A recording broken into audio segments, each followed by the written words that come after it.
Many of you already know that I am back in Tanzania. I've been here for about 2 weeks now, and I have spent most of that time sick in my bed, unbelievably. I wasn't quite ready to travel. I haven't been away from Tanzania this long for 10 years, and the cause of that is that earlier this year my father-in-law, Fritzi's father, he passed away unexpectedly, and this altered my travel arrangements. But I am finally here, and despite the challenges and the turmoil and the struggle, I am at what is becoming our new children's village and what will become a nationwide solution for what are the most marginalized and invisible children on planet Earth. Here in this location, we are pairing up with the sisters from the local convent, and they will be coming here to work as caregivers alongside the single mothers with special needs children. This particular area, this building, is built on land that was given to us by a nun, by a sister from the church. Now, as I'm here, and you are all so involved in this, that soon this room here will be filled with happy children, children who were once suffering, children who were just locked away in the dark, in a body that doesn't work, hungry, smelling of feces, unable to speak, unable to call out, unable to get up and walk away. And yet, many of them with a mind that works in exactly the same way that yours and mine does. You really have to rethink your image of hell to incorporate the life that many of these children are living before they die of starvation or worse. As I sit here, I want to remind you all of something so important.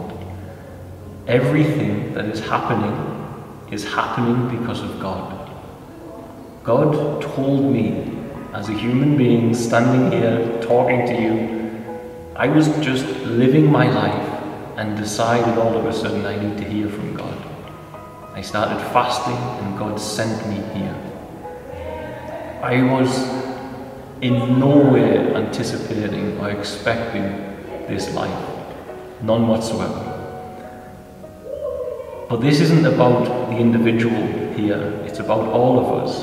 And this all is taking place because I chose to board a plane because I believed the voice of God told me that I should come to this country. And I had no idea why I was coming here, and I had no resources. Now, in the smaller sense, to show you the miracle of God's hand and how it works, this particular building is a copy of the building that I built at our other children's village. However, when I first decided that we need a new village, it came to me, and so I decided I would draw a state-of-the-art children's village. When I finished drawing that village, my Facebook Messenger rang a phone call from a friend of mine in LA called Brandy. And Brandy asked me if anything was going on, as she felt compelled by Spirit to call me. And I said, nothing really, other than yesterday I drew this new village. And so Brandy kindly said, well, I'll give you the money, go to an architect and have it created in a proper way, a correct 3D render. So I did that, and I sent that 3D render to Tanzania. And this is where God starts with his synchronicity. This is how God leads us to the work of Spirit. This is how God leads us to build in love. It's how God uses humans to be living sacrifices for his will. I sent those drawings to Tanzania, and out of the blue, uninvited but very welcome, 2 sisters came from the church, 2 nuns, to visit us in Kilimanjaro in Featherstail, the current children's village. And they asked what was going on with us and what the plans were, and it just so happens that the director at the time had the schematics for the new buildings, for the new village, but we didn't have any land to build it on. Now, I hadn't told anybody about this plan. I hadn't advertised it, I hadn't tried to fundraise, I simply drew it and then said to God, now we need land. Those sisters didn't say anything either, but they left and they petitioned the church. And after 6 weeks, 8 weeks, something like that, they came back and they told us that we have been given a piece of land near the capital city of Tanzania, which is Dodoma, in this beautiful area called Handali. So I was very excited by that, and so I got on the phone and I called Brandy and I told her, you won't believe what happened. Because you called me that day, then we got these drawings done, and because those drawings were done, these sisters saw it, and now we have this huge piece of land that has been donated to Share Tanzania. Brandy was so excited by what had happened, and she was at the time making a TV show with Mike Tyson. So she spoke to Mike Tyson, and Mike agreed that he would fundraise, and he was the first person to fundraise for this village, and the first person we could say was a donor of time. As that continued, due to Mike's presence in the world, his name, then other people were kind of drawn to that, and there was a crypto token who got involved because of the publicity of Mike Tyson's name. And then there was a wonderful foundation called the Wong Foundation, which have helped to get us to this stage and are still there supporting us and still wanting to support us as best they can. They've done a fundraiser, they will buy the first vehicle for this location thanks to their fundraising effort. And so all of this synchronized. You see, it was God's plan. It was God's plan.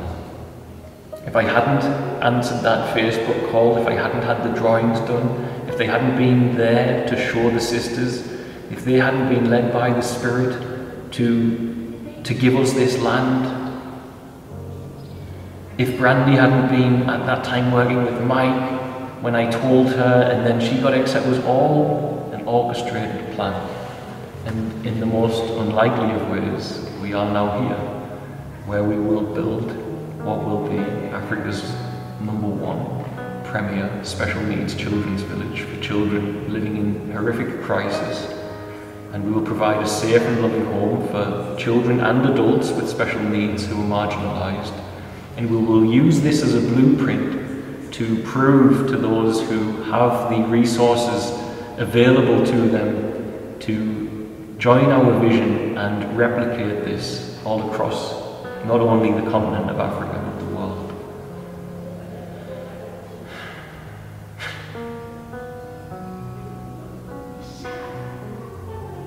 It starts with prayer and fasting.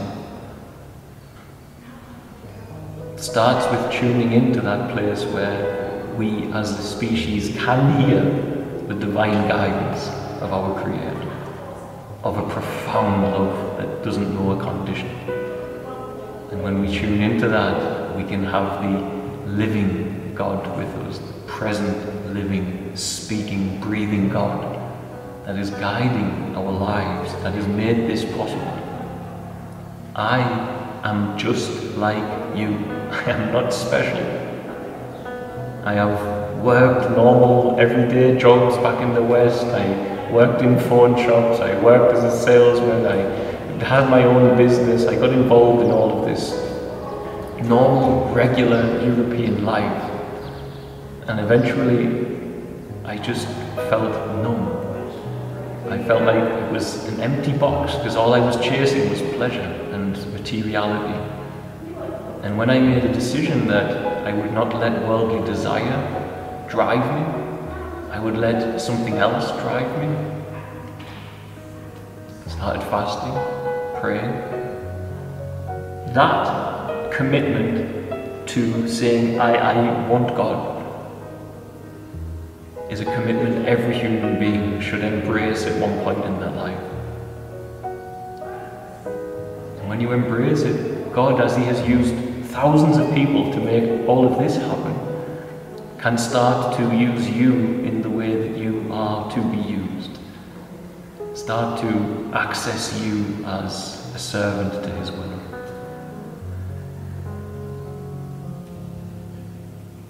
Just so many people around the world who said yes to something unplanned. There's no way people who donated for this, or shared for this, or fundraised for this, had a plan because they didn't know this existed until they saw it.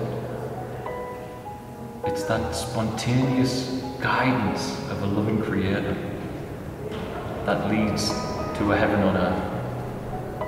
And right now there are children in a short drive from where I am who are living in the opposite, in hell on earth.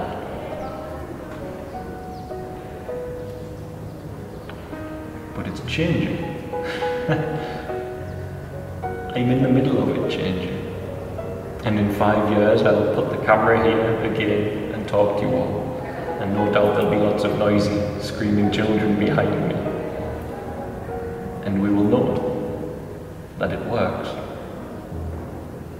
That fasting, prayer, that seeking a will beyond person, that seeking a will beyond self-will, self-desire, personal history, personal desire, seeking something beyond there, not allowing a self to build inside of us that is not yielded to the will of God and nothing more.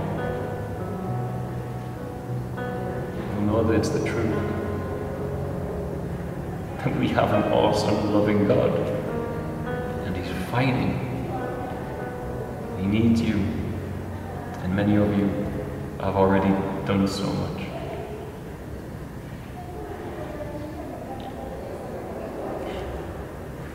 It's just amazing. I love you all. As I say, 5 years, I'll be back here with the camera, and we'll see where we are. God bless, guys.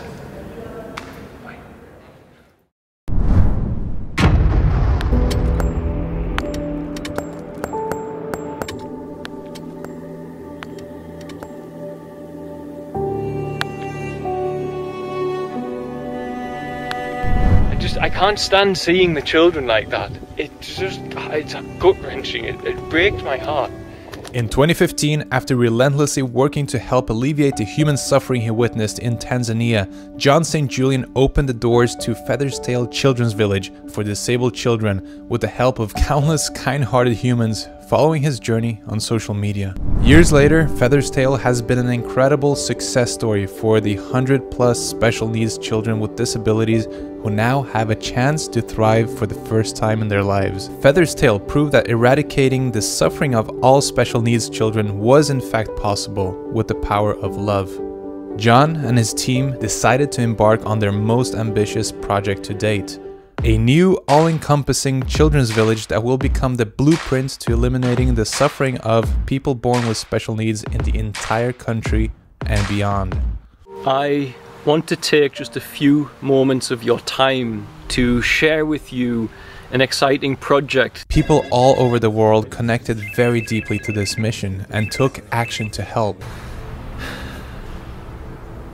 It's just phenomenal. All I can say is thank you, and please keep being awesome. The world needs it, and these children need it. The fundraiser was the biggest success to date. So much so that the village is now under construction, providing labor to locals who can be rewarded fairly for their hard work. Due to the lack of intervention, education, and stimulating activities, many disabled children have been severely limited in their mental and physical growth potential. Many never learn to speak or walk. The new children's village will contain a therapy center at the heart of the village, where children will receive a wide range of high-quality physical and cognitive therapies and activities using advanced equipment, providing them with around-the-clock support from qualified personnel such as caregivers, medical staff, and physiotherapists. Surrounding the therapy center, there will be 4 children's homes with the capacity to house 396 special needs children. Each of the homes will be made up of 3 separate buildings with the capacity to house 33 children in each one. Each building will include 4 large bedrooms, 2 large washrooms, and a daycare hall. In each children's home, there will be a roofed communal therapy area where the special needs children will have access to private therapies and group activities. There will be 2 spacious communal kitchens right next to the 4 children's homes, where they will receive their meals and socialize with other adults and children. The new children's village will take advantage of Tanzania's sunshine and use solar panels on the rooftops to be as energy independent as possible. The village's inhabitants will be able to avoid the strongest sun due to the pergola walkways and various other covered areas. A vocational center will also be created where the special needs children get the best education possible and will be taught skills best suited for their particular disability, giving them the best chance of succeeding in their adult professional lives.